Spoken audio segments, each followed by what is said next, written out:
Hello, and once again, welcome to Beyond the Bench. I'm Judge Ron Arnone, and today I have a special guest with us, Senator Guy Reschenthaler, our senator here in the 37th District, the State Senate.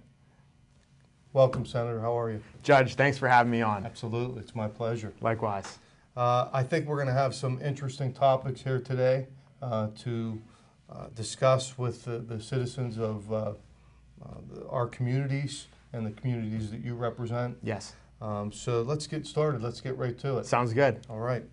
So I want to kind of break this down in some different segments, and sort of wanted to start out with something right now that's sort of a hot topic in the Senate, and something that you and I have been talking about a lot, and that's truancy. And as you may know, I know you know, having been a former magisterial district judge, and certainly now in the Senate representing not only the constituent base of the 37th District, but the magisterial district judges all across the Commonwealth, because you have such a good handle on what's going on in the courts. Yes. So that's a great asset to the Senate. Thanks. So when we talk about truancy, and I know we're going to get into the different elements and what truancy is about, and what you're looking to do to help try to improve the legislation. So I guess right off the bat, why don't we talk about some of the measures that you're looking at to improve upon the truancy legislation? That sounds great, Judge. And while we're talking about schools, and now that we're on Bethel Park TV, I have to point out that, again, I wore an orange tie for Bethel Park. Every time I'm on, I try to do that. But talking about schools and about truancy, as you know, you and I worked together to combat truancy when we were both district judges. And the problem really isn't about kids skipping school. That's really a symptom of something else that's occurring sometimes at school, sometimes at home.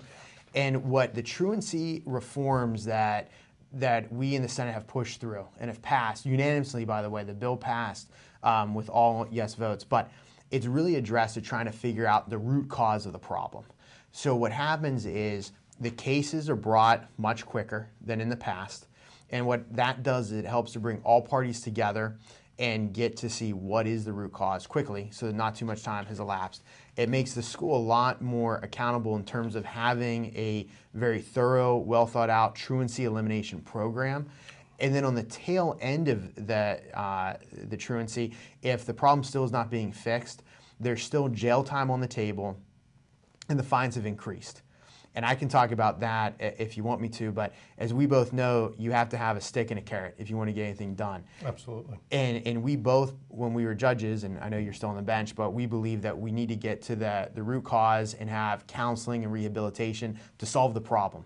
So this allows the district judges to do just that by having the schools come together, see if there's a mental health issue, a problem in school, if somebody needs a tutor for a certain subject, if someone's just being cyberbullied, fix the problem, or if there's a substance issue, which a lot of times that's what's driving the truant behavior. Yeah, and I think all those things are so poignant, and certainly that you point out, because truancy is really, like you said, not only about a kid missing school, but it's getting down to the root causes and solutions. Exactly. And by coming to the Magisterial District Court, so often we can try to figure out and help the families and help the child, and even in some cases get other agencies involved, such as CYF or other agencies if a family member needs counseling, needs drug help, what have you. So this is what being on the front lines and trying to present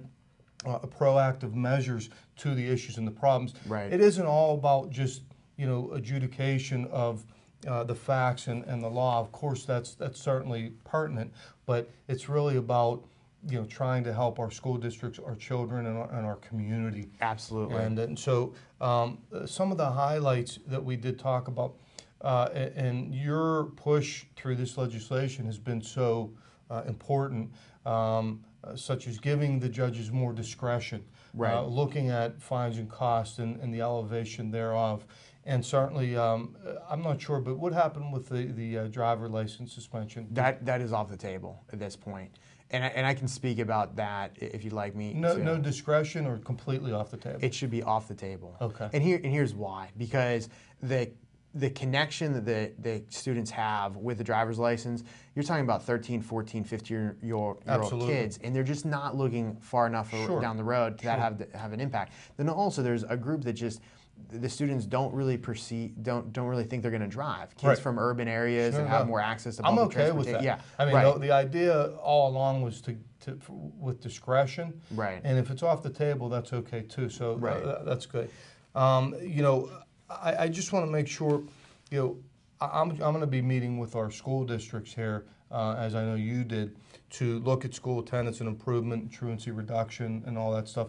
And they have their job to do, and they certainly know what that is. Right. I just want to make sure we have good communication and dialogue as to meet the mandates and the requirements of the Commonwealth. Yes. And looking at and examining the new legislation and making sure that everybody's on the same page. Right, absolutely. And Judge, if you don't mind, can I just talk about the stiffer penalties, because that deserves some attention. So the original bill, before my amendments came onto it, took jail time off the table entirely. Right. And if you look at it, there is an argument to be made that sometimes parents shouldn't be in jail because their kids are skipping school. Right. And I get that, but you have extreme cases. And by the way, only 1% of these cases end up with any jail time. But in those 1% of cases, jail time is absolutely necessary and appropriate. So to take that ability away from a judge to threaten jail time really hinders the judge's ability to control the courtroom and control the case and make sure the parents are held accountable. Absolutely. So what we did is we took it from the 5 days, which I believe is where it is now, we took it to 2 days. There's language in the preamble of the bill that says this should be used as a last resort, incarceration of last resort. And also there is, the 2 days would give a judge the opportunity to say, you're going away for the weekend. And that way work isn't affected, or you can work around the... Yeah, and that's a good solution. It certainly still leaves the opportunity there. And there are other measures that the magisterial district judges and the courts can take with regard to, utilizing the tolls in the legislation. Right. But, I mean, look, nobody, as judges, we don't necessarily want to have to do that, but it does offer a tool to, and we've all used it, and I've talked to a lot of different judges across the Commonwealth, having a great deal of involvement in the state association. Right. And so well, your important. Input, I didn't mean to cut you off, but your input was taken very seriously. And I don't know if the viewers know this, but you were in Harrisburg when this was being debated, and you had met with myself, Senator Alloway, who's also a former district judge. So what you expressed through the Magisterial District Judge Association was taken to heart with not only the Republican caucus, but also on the floor of the Senate. And one important point that we took away from what you contributed was the fines. Look, Bethel Park, Upper St. Clair, your district, the parents can afford the $300 fine a lot of times. And unfortunately, with the more affluent areas, like you have in your district, the $300 fine is not a deterrent. So we took that into consideration, and the fine now increases to $750, depending on where we are in the progression of the case. But it goes up to $750 per parent, and that's on a sliding scale. So a judge that's representing an area that's not as affluent can still stay with a $300 fine, whereas a judge from Bethel or Upper St. Clair, Mount Lebanon, et cetera, can go up to the $750, and there's just more of a deterrent factor in that escalation. As long as the discretion's there, and of course some of the people in these communities would argue with the demographics and the affluency of the neighborhood, but that's for I something understand. else. Anyways. So let's talk about some other things, maybe some legislation that maybe you're working on that might be affecting the communities, specifically related to the courts. And I know you had a couple things you wanted to discuss. One thing that I really like to talk with you about, and I don't think we've talked even off camera about this, but I just introduced a bill that would mandate cross-reporting for cruelty and neglect to animals and also child abuse. And the importance of this bill is that it would give greater access to go in and uncover child abuse. I know you've seen it on the bench in your time in the AG's office, but it's actually somewhat easy to cover up child abuse. It just is. It's shocking, but it's very difficult to cover up abuse and neglect to animals. So if an animal control officer comes in, I'm sorry, let me back up. If a social worker comes in and sees no sign of abuse to the kids, but sees an emaciated dog, or sees a cat that has the collar that's still growing into its skin, it's something deplorable. Sure. That social worker can report it to, is actually mandated to report it to the animal control officer. Excellent. Then the animal control officer comes in to investigate, gives law enforcement another bite of the apple to investigate the home. And when that animal control officer comes into the home, they might be able to see signs of child abuse or neglect with the children. And then they too have to do mandatory cross-reporting. And what's so important about this bill is that the correlation between animal abuse and abuse of children is staggering. Almost 80% of these cases have elements of both sure. abuse and neglect. Absolutely. So it empowers law enforcement to go in, uncover this, and then it will ultimately lead to more convictions and more prosecutions of both these crimes. That's excellent. I mean, that is really important legislation, and I commend you for putting it forth with, and those are the kind of things I think you really bring to the district and to the Senate with common sense approaches and looking at things that can really help children and help families and improve the lives of the people that live in the 37th district. Yes. So excellent work.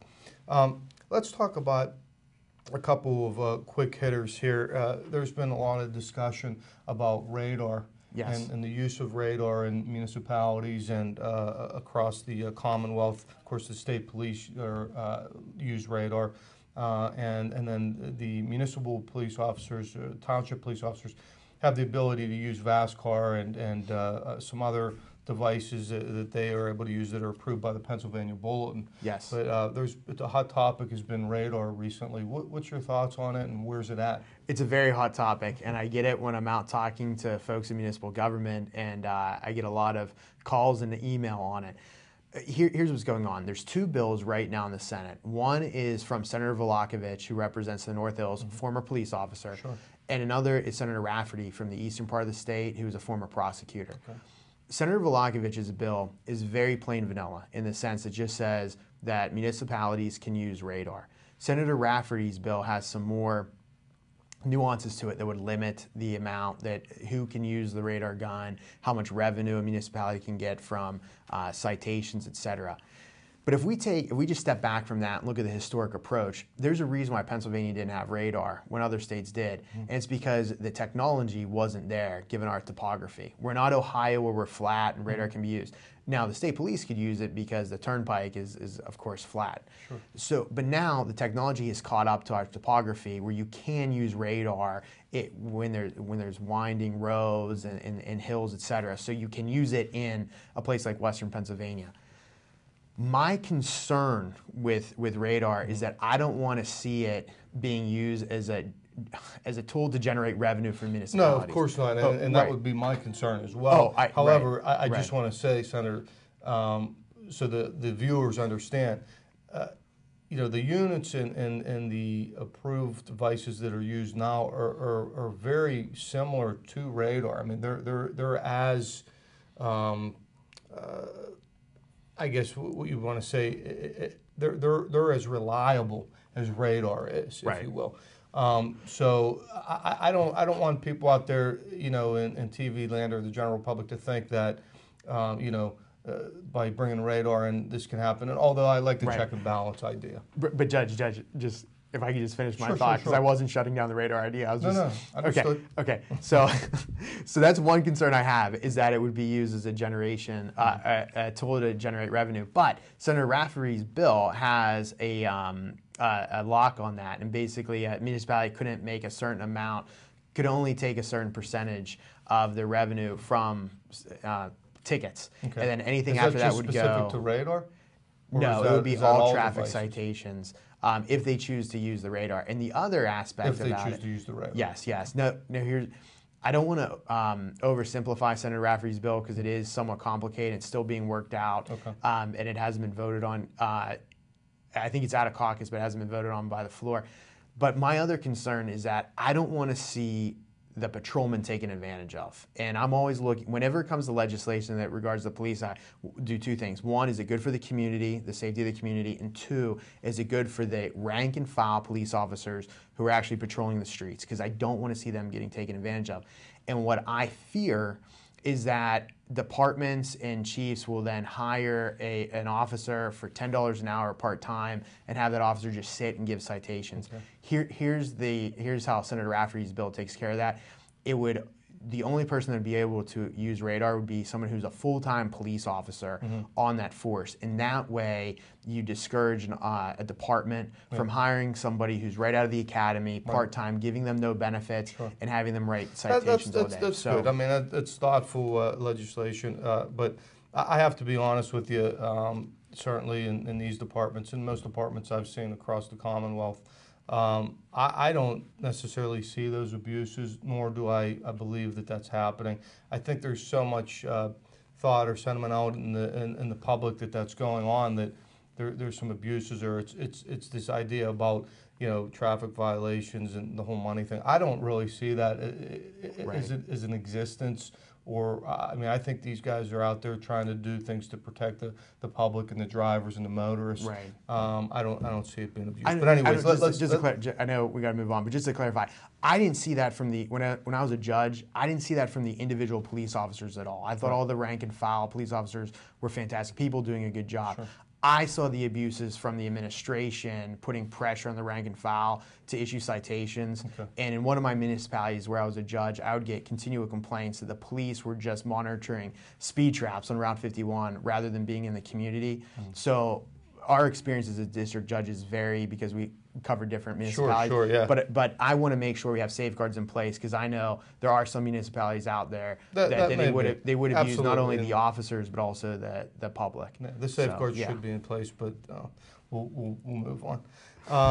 Let's try to hit these topics a little quicker if we can, so we can cover a lot of ground. Registration, I know that there's been some discussion or talk about eliminating the stickers on cars. Yes. And going to a new type of technology, and it's going to save the Commonwealth, I guess, several $1 million over the course of an annual basis. Can you talk briefly a little about that? Very briefly, just give a quick pro and con. The pro, just like you said, it's going to save the Commonwealth. There's going to be lots of savings, millions, some people say. The con is that the scanners would cost the municipalities money, so it would be really, in essence, a mandate for the municipalities to buy the scanners. And also, some of the officers I talked to say it might make it harder to effectuate a traffic stop. No, we can debate this. So I'm going to get some more information from the FOP, Lodge 1 and 91, and I'm looking forward to more hearings on that. Yeah, I mean, I certainly don't want to debate it, but I understand that the cost of the unit's not that expensive, and it can, where the naked eye and officers' eye can only see, maybe a few plates, or like this thing can see hundreds. I agree. In a period of time. So I don't know. You're right. It's for a debate, but the public should know that that's something that's being debated, and if they have interest in knowing. I want to talk just briefly a little bit about judicial security. Certainly, not only in the magisterial district courts, but in the common pleas courts and all the courts alike at all levels. In light of everything that's been going on and the different issues that have been happening across not only the Commonwealth but the United States and beyond. Can you discuss a little bit about some measures that the Senate or the Commonwealth are taking to improve security for the general public in the courts as well as the judges? Absolutely. So, Ron, as you know, security was always a concern that I had when I was a district judge, and I think that we have some really simple things that we can do to make sure that we have safer courts. One is to get scanners, metal detector scanners for our constables who are running security. Two is just promote the use of constables for security. Whenever I had hearings, I would always have one constable who was there for security purposes. And another thing that we need to do is we need to have bulletproof glass. It would take nothing for somebody to come into some of these district courts, even county courts, and start to use a firearm. Courts are dangerous places. So I think what we need to do is we need to take a look at, one, staffing with constables and having security in the court, one, and have that uniformed. Two is making sure we have tools available to the district courts, such as the wand detectors, and looking to see if we can have bulletproof glass. I would ideally like to have more conformity and uniformity with the actual structure of the court, but you know as well as I do that's going to be very difficult to achieve, and it probably won't happen anytime soon. Right. But it needs to be done. But as we go through this process step by step, I mean, I think it just needs to be strategically planned and evaluated. So couldn't agree more. Good stuff. Medical marijuana, obviously, recently passed in the House and the Senate. I guess my thought in bringing this up is, I know there are pros and cons with everything such as medical marijuana use. My concern is, just this whole idea of decriminalization throughout the different parts of the Commonwealth, and what's being portrayed out there in the public, particularly for the youth. Right. Can you talk a little bit about those couple things? Absolutely. I know there's a lot there to talk about, but absolutely. I was just going to say, you save this for the lightning round here. Well, first off, Senate Bill 3, which is the legalizing of medical marijuana, medical cannabis. This isn't something that's going to turn Pennsylvania into Colorado. Correct. We're not even close. Right. The cannabis has to be prescribed by a physician. It has to be dispensed through an approved facility, and the public wants this, and I think that the medical society needs it, and here's why. What we're seeing with the heroin epidemic is people getting addicted to heroin through prescription painkillers. I know a lot of people think that marijuana is a gateway drug. In my experiences as a defense attorney, as a prosecutor, as a district judge, is that most of the people who are addicted to heroin got addicted to heroin because they were using prescription painkillers, or they were using them illegally, and we can talk about that. Yeah. If we have medical marijuana, then marijuana can be used as for pain management rather than the opiates. Mm-hmm. So it's going to decrease, in my opinion, will decrease the addiction to prescription painkillers and to heroin. Right. So I think it's very important. And the way Pennsylvania is going to do it is, I think, if I'm not, correct me if I'm wrong, but it's not going to even be smokable. I think it's going to be consumable by a pill or other forms. It will be a pill, but you can use it you can use a vape to ingest it. And here's why that's so important. By the way, that was Senator Cameron Bartolotta's amendment to the bill. But that's so important because people with PTSD or anxiety issues that need the medical marijuana, when they need it right away, and they can't wait for a pill to take effect. Right. So by smoking it, you get you have an immediate effect, and that calms people down who are having a panic attack or having an episode with PTSD. So that's why that's in there. But you're not going to be able to go and it's not going to be like Colorado where you can roll a joint and smoke it. It has to be through a vape pen. It's an oil prescribed by a physician. There's a lot of safeguards in place. Good. That's excellent. I'm glad to hear that. And I think just generally, I think the people want to know because that is a much talked about issue. Oh, absolutely. Let's move on to another topic that is really concerning to me and I think to a lot of people, particularly motorists, and that is texting and driving and just generally distracted driving. What's the Senate or what is the Commonwealth doing about whether it be legislation or other thoughtful ideas and common sense approaches to dealing with this problem? Because it's a big problem. I mean, this problem is bigger than a lot of the issues we're facing today. Distracted driving, I just wrote an article on it recently in some of the periodicals that I write for, is a huge issue, Senator.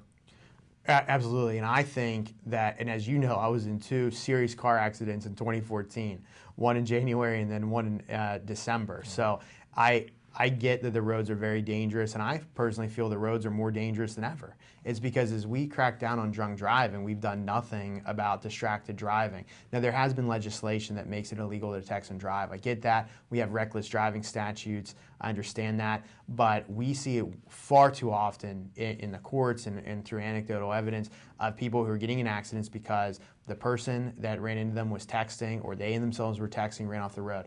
I would like to see the private sector come in here and do something. Maybe have it on a device where if you're going over a certain mile per hour, because the phones can sense movement. Mm-hmm. So if they're moving, then the texting ability to shut off. Sure. In my personal life, I have taken the dramatic step of disabling texting on my phone, and I know that drives you crazy, but trust me, it really helps when you're on the road. So, but I want to see more people taking those steps and seeing AT&T or Verizon can have something in the phone that will actually shut it down when over a certain mileage. Yeah, I mean that's a nice idea, and certainly one that should be evaluated and looked at. It's unfortunate in some ways we're running out of time, but it's also interesting, and I hope our viewers have found our conversation compelling. A couple other things I do want to sort of touch on that are very important, and then maybe we can have you on again to talk about more an elaboration of other topics. But the one thing that you and I have worked quite a bit on is the drug epidemic that we have, the opiate problem. And as we know, you and I have been both dealing with this on the front lines, as well as my time with the Attorney General's office. And we know, I think the biggest thing is to educate the public and realize that this is a problem that crosses racial divides, demographics, everything. And it really truly is an epidemic when you have 400 and 500 people a year just in Allegheny County ODing on this poison. It really presents a problem, and I wonder your thoughts and what we could continue to do to try to counter the effects of this opiate epidemic. Absolutely. Well, I think there's two things we can do, and you said one of them, education. And Judge, we go into the schools, we still do it, go into the schools and give drug and alcohol prevention programs to youth. I was just at a heroin town hall meeting in Aliquippa just yesterday. You and I were at a forum in the West End about 2 weeks ago. Yes. We have to continue to take steps like that to inform the public and make sure people know that it is truly an epidemic. I think school districts cannot just put their head in the sand. Right. We have to be aggressive and get into the schools, like our schools are letting us do, get in there and talk to our youth. Right. But the other thing that we have to do as a society is we have to stop focusing on the criminal aspect of the use itself. Although it is illegal, we have to make sure that we get counseling, rehabilitation, detox for these individuals. Right. And if you look at it, not only is it the right thing to do for the person, because the person is using the drugs out of a sickness, out of an addiction. Correct. That's what's going on. We have to look at it like that. We have to break the cycle so they're not constantly coming into the criminal justice system. Yes. And if you just look at dollar and cents, it costs on average $32,000 a year to incarcerate somebody in Pennsylvania. Sure. We could get them rehabilitation for $18,000 a year and have them still going to work and functioning in society. So I would like to see a paradigm shift in our criminal justice system where we're focusing, at least for the user, on rehabilitation and counseling and therapy for those individuals, but at the same time, stiffer penalties for the trafficker and the dealer. And absolutely, that's exactly what I think needs to be done. Unfortunately, we are running out of time. I had a number of other things I want to talk about, including unlawful dissemination of intimate images and social media. But what I do want the viewers to know is that the Senator will be on again here in the next few months. I have a number of other shows coming up that I think you're going to find of interest. The Senator and I also are going to be doing some outreach programs, both in all throughout the communities of Bethel, St. Clair. We are going to do things for seniors and fraud prevention. We're going to do things for students, bullying, cyber crimes, and social media, and maybe even deal with some of the mental health issues. Senator, thank you so much for joining us Judge, thanks today. for having me on. I really absolutely appreciate you and all the hard work you're doing on behalf of the 37th District, and look forward to continuing to work with you for the positive progression of this district and all the great work that you do. Thanks, likewise. And thanks for all the good that you do for Bethel Park and Upper St. Clair. I hear about the good stuff all the time, and I like working with you, of course. So thanks, Judge. I appreciate it. Senator. Thanks, folks, and we'll see you next time on another edition of Beyond the Bench with Judge Ron Arnone. Have a blessed day, and remember, be a leader, not a follower. Thank you.